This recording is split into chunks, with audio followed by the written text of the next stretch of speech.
వ్యక్తి ఆధీనంలో ఉంది. అన్అఫిషియల్ గా రాసేసుకున్నాడు. ఇక్కడ ప్రజాస్వామ్యం లేదు, ప్రజల సమస్య గురించి చర్చ లేదు. ఎంతో మంది కార్పొరేటర్లు ఈ రోజు ఎజెండాలో వాళ్ళకు సంబంధించిన ప్రజల సమస్యలను దాంట్లో పొందుపరిచినారు. ఫర్ ఎగ్జాంపుల్, కుక్కలు పిల్లల్ని కాటేస్తున్నాయి, రోడ్డు మీద మనుషుల మీద దాడి చేస్తున్నాయి. ఎంతమంది కుక్కలకి ఆపరేషన్లు చేయించారని ఒక క్వశ్చన్ ఉంది.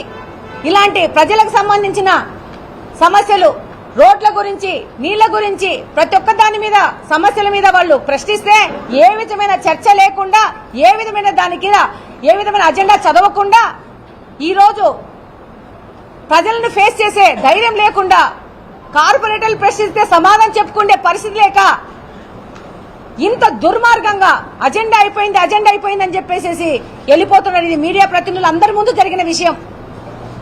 ఈ విధంగా ఎక్కడన్నా ఏ కార్పొరేషన్ లో అయినా మీటింగులు జరిగింది మనం చరిత్రలో చూసామా? కడప కార్పొరేషన్ లో జరిగింది. ఇలాంటి దుర్మార్గమైన ఈ మనిషి వలన ఈయనకు ప్రజల గురించి అవసరం లేదు, ప్రజా సమస్యల గురించి అవసరం లేదు. వీళ్ళ కుటుంబ సభ్యులు G+2 పర్మిషన్ తీసుకుని 4 అంతస్తులు కట్టుకుంటారు. సామాన్య ప్రజలు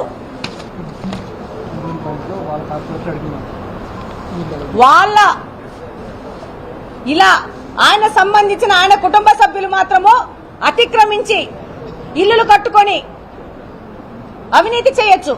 అదే 2-3 సెంటర్లో పేదవాళ్ళు ఇల్లులు కట్టుకుంటే నీకు పర్మిషన్ లేదని దాడి చేయనీకి పోతారు, ఆ ఇళ్లను కూలుస్తారు, ప్రొక్లైన్ తీసుకొని బుల్డోజర్స్ తీసుకుపోయేసి. ఇది వన్ సైడెడ్ రాజ్యాంగం నడుపుతున్నాడు ఈ పెద్ద మనిషి. ఈ రోజు ఇదే అజెండాలో దాదాపు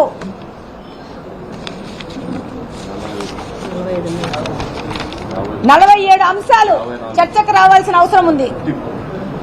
54 అంశాలు టేబుల్ అజెండా కలిపి కడప నగర అభివృద్ధి కోసము 54 అంశాలు చర్చకు రావాలా? కార్పొరేటర్లు 50 మంది కూర్చొని మిగతా వాళ్ళు కూర్చొని దీని మీద చర్చించి ఇది కరెక్టా తప్ప అని మాట్లాడి ఒక పద్ధతిలో కడప నగరాన్ని అభివృద్ధి చేసుకోవాల్సిన పరిస్థితిలో ఈయన ఏ విధమైన చర్చ లేకుండా ఈయన అవినీతిని ప్రశ్నిస్తున్నారని చెప్పేసి ఈయన ఇలా కార్పొరేషన్ లో ఇలా అజెండాని ఫినిష్ చేయడం అనేది ఆయన అవమానకరంగా ఫీల్ అవ్వాల్సిన అవసరం ఉంది. ఈరోజు 21వ అజెండాలో వాటర్ గండి రిజర్వాయర్ నుంచి మురుగునీరు వస్తోంది. ఇక్కడ నీళ్లు 3 రోజులకు ఒక్కసారి కూడా నీళ్లు రావట్లేదు, ప్రజలు ఇబ్బంది పడుతున్నారని చెప్పేసి దీని మీద ప్రశ్నించడం జరిగింది.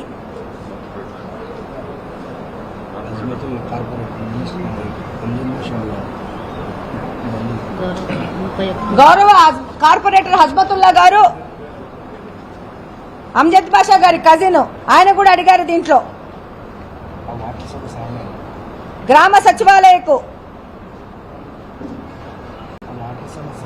ఈ వాటర్ సమస్యని హజ్మతుల్లా గారు అడిగినారు.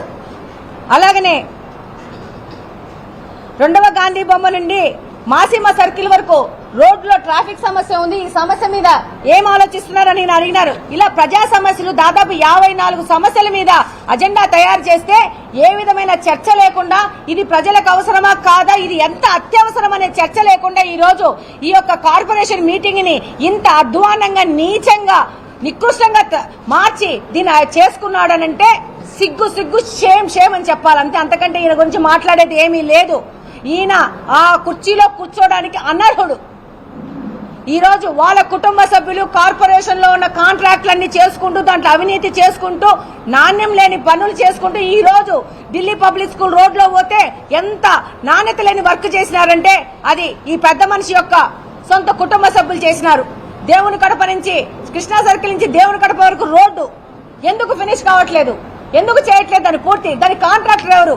ఈ ప్రశ్నలన్నీ అడుగుతారని భయపడి అక్కడ కుర్చీ తీసేసి తన మనుగడ కోసం ఈ కుర్చీ తీసేసి ఈ ఆట ఆడకపోతే 4 రోజుల్లో వాళ్ళ నాయకుడైన కుర్చీ పీకేస్తారు, లేకపోతే కార్పొరేటర్లు ఆయన కుర్చీ లాగేసే పరిస్థితి ఉందని తెలుసుకొని ప్రజలందరినీ డైవర్ట్ చేయడానికి ఈయన ఈ కుర్చీ ఆట మొదలు పెట్టాడు. నేను ఒకటే ప్రశ్నిస్తున్నా మీ ద్వారా, మహిళలంటే ఆయనకు మర్యాద లేదా? మహిళలను గౌరవించే ఉద్దేశం లేదా? 8 సంవత్సరాల నుంచి నువ్వు ఆ పక్కన ఒకరిని ఈ పక్కన ఒకరిని కూర్చోబెట్టుకుని మీటింగులు నడిపిన పెద్ద మనిషివి. నీకు ఈ రోజు నీకు విచక్షణాధికారం ఉందని చెప్పి ఏ విధమైన విచక్షణ లేకుండా వికృత చేష్టలు చేయడం మొదలుపెట్టావు. దీని